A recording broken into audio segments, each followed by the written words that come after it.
नेपाल एउटा यस्तो देश हो जहाँ प्रकृतिको हरेक रङ पाइन्छ, जहाँ चिसो हावाले आत्मा छुन्छ अनि पहाडको मुस्कानले मन रमाउँछ। आज हामी तपाईलाई लैजान गइरहेका छौँ नेपालमा 5 यस्तो स्थलहरूमा जुन स्वर्गभन्दा कम छैनन्, जुन हेर्दा आँखा खुल्छ तर महसुस गर्दा आत्मा गहिरिन्छ। This is why Nepal is heaven on अर्थको सेकेन्ड एपिसोडमा स्वागत छ।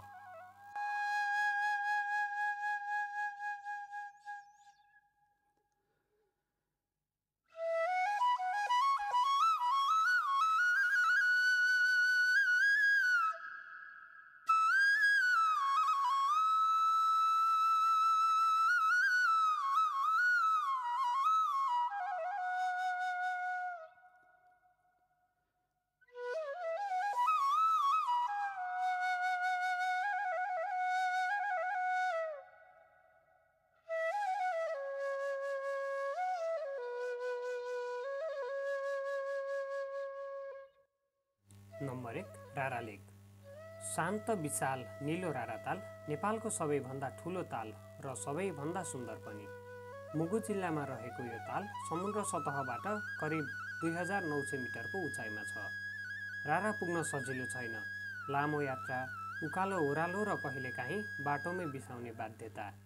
तर जब तपाईँ तालको किनारामा पुग्नुहुन्छ, त्यो नीलो पानी हेर्दा तपाईँ बिर्सनुहुन्छ दुनियाँ, दुःख र थकाइ।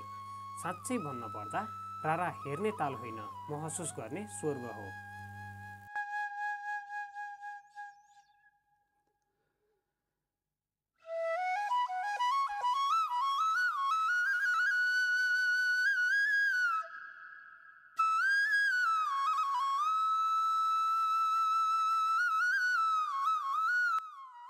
नम्बर 2 मा रहेको छ मुस्ताङ। सुक्खा मरुभूमि जस्तो भूभाग र प्राचीन गुफाहरूको भूमि। मुस्ताङमा जङ्गल छैन, तर गहिरा कथा छन्। यहाँका तिब्बत शैलीका घर, हजारौं वर्ष पुराना गुम्बा यस्ता छन् जुन देख्दा होइन, अनुभव गर्दा मात्र थाहा पाइन्छ। मुस्ताङ हो जहाँ नेपालको अर्को अनुहार लुकेको छ, सांस्कृतिक, रहस्यमय र शान्त।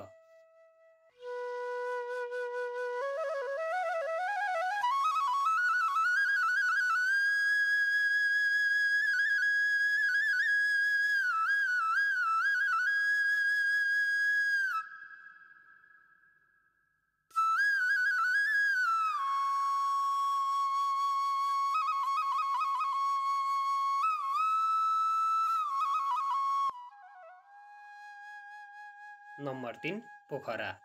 पोखराको नाम सुन्न बित्तिकै मन शान्त हुन्छ। नेपालको पर्यटन राजधानी भनेर चिनिने यो सहर हाम्रो देशकै सबैभन्दा सुन्दर सहरमध्ये एक हो।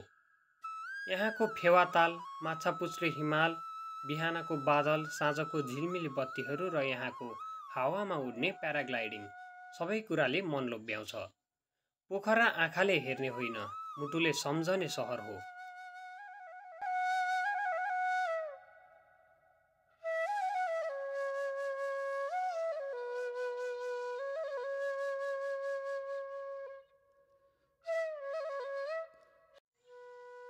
नम्बर 4 मा रहेको छ गोसाइँकुण्ड।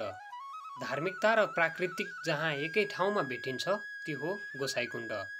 लाङटाङ राष्ट्रिय निकुञ्जभित्र पर्ने यो पवित्र ताल समुद्र सतहबाट झन्डै 4380 मिटरको उचाइमा छ। यहाँ पुग्नको लागि ट्रेकिङ गर्नुपर्छ, तर यात्राभरि हिमाल, झरना अनि नेपाली गाउँको सौन्दर्यले साथ दिन्छ। श्रावण महिनामा हजारौं भक्तजनहरू यहाँ स्नान गर्न आउँछन्, तर धार्मिक मात्र होइन, प्राकृतिक हिसाबले पनि यो ठाउँ अविस्मरणीय छ। गोसाइँकुण्ड जहाँ पानीले मात्र होइन, आस्थाले पनि आत्मा धुन्छ।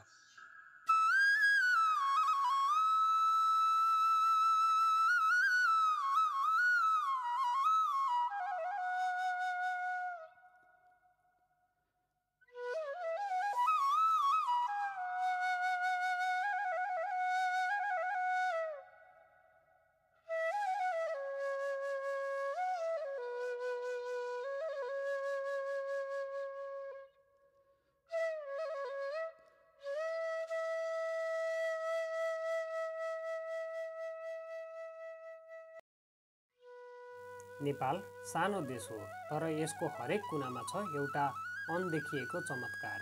यात्रा गर्नुहोस्, अनुभव गर्नुहोस् अनि भन्नुहोस् यो देश साँच्चैकै अद्भुत छ।